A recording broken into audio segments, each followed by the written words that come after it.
Hey Nathan, I loved your website for your unpacking of the standards 2D and 2E. I thought it was a really great way to unpack the standards, and I love the website that you use. It's something that I'll definitely be looking into. Um, you asked for some ways that you could have improved this website. I thought it was extremely easy to follow. I thought it was extremely informative.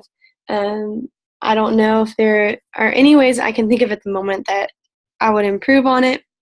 But for the most part, or for all parts, I understood exactly what it was that you were trying to say, and I understood the standards well. And these are two standards that are extremely important and ones that we really need to look at as educators. My next question was, what are some ways that you have seen teachers work with parents inside and outside of the classroom?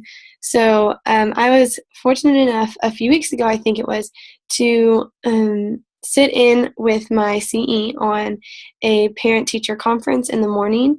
And it was a really cool way to see how she interacts with the parents. She wanted to meet with this parent because this student was struggling in math in the classroom, and she was struggling a little socially. She tends to be not the nicest kid in the class, but she wanted to meet with the guardian to see what was kind of going on. And it turns out it was her grandma, and a lot of background stuff had gone on with the family. And it was really cool to see my CE want to communicate with this parent, not just about the grades, but she wanted to know the background. She wanted to know where the student was coming from. She wanted to know why it was the student acted the way that she did. And I think that information can really help you gauge what you need to teach a student. So with parent communication, my CE loves to sit down with parents if they want to. She sends out something every quarter. It's a thing for the parents to fill out or the guardians to fill out, and they say whether or not they want a meeting. And if they want a meeting, they schedule a meeting, and that's that. She makes sure that every quarter at least she is giving the opportunity for parents to come meet with her. And then whenever there are students who are struggling, like this one student, or having behavior problems, she also asks those parents to come in as soon as they can to talk, because she would rather do that than have to email back and forth. She does consistently email parents. She's been telling me how she emails parents every day. She emails all day, every day, always parents that she's emailing about behavior, about events that are coming up, about forms that need to be signed, about different things going on in the classroom, about grades. I mean, she is emailing everything, putting it in their folders to send home in written form. I mean, she is going all out trying to get this information out. She has her website with the newsletter that comes out every quarter, where she can contact parents. She calls parents when there's problems. I mean, it's amazing how much she does with her parents, with these parents both inside and outside of the classroom. When you talk about mainstreaming with special needs kids, I've always had like a mixed opinion on mainstreaming.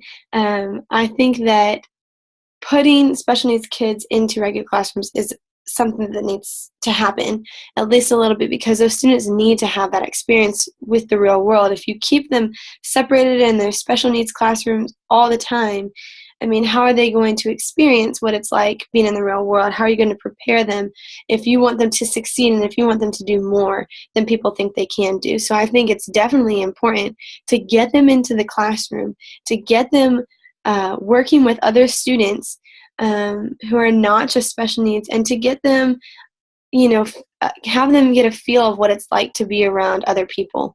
I do think, though, that the special needs classes need to stay, and I think that those kids need to be pulled out, not because I think that they are so crippled where they cannot be in the classroom all the time. But with students like that, they do need extra help, and it works better for them sometimes when they have a more of a one-on-one instruction. And a teacher in a classroom of 28, which my classroom is of 28, cannot always help a student or a special needs student the way that they need it. So yes, I think that mainstreaming can be a good idea, but I also think that we need to still keep those special needs classes and have those kids pulled out for, if not a majority of the day, then part of the day, so that they can get both the instruction that they need and the socialization that they need in the regular classroom.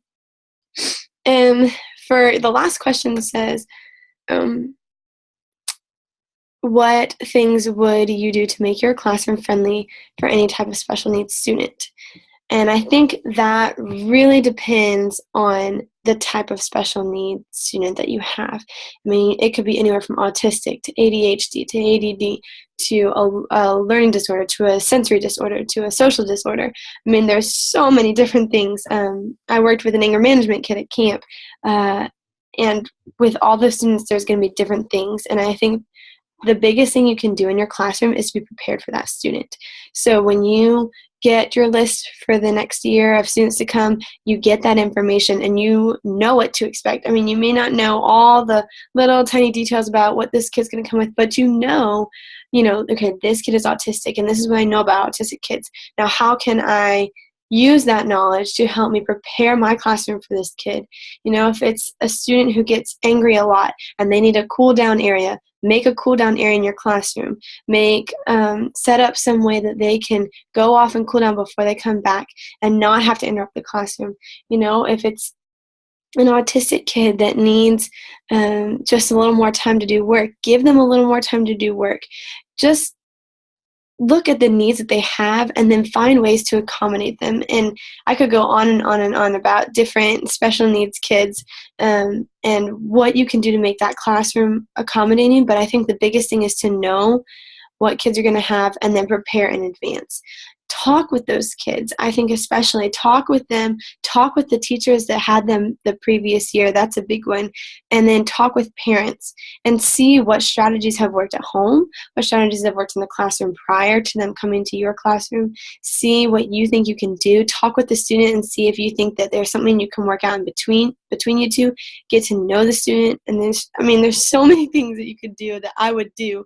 And I feel like I could talk about it for, hours and hours about things that you could do to help special needs students. But I think it really depends on the student, and a good starting point is always to know your students, know the parents, ask teachers before, and then prepare your classroom as best you can. And then once that student gets there, if you need to adjust, then you adjust.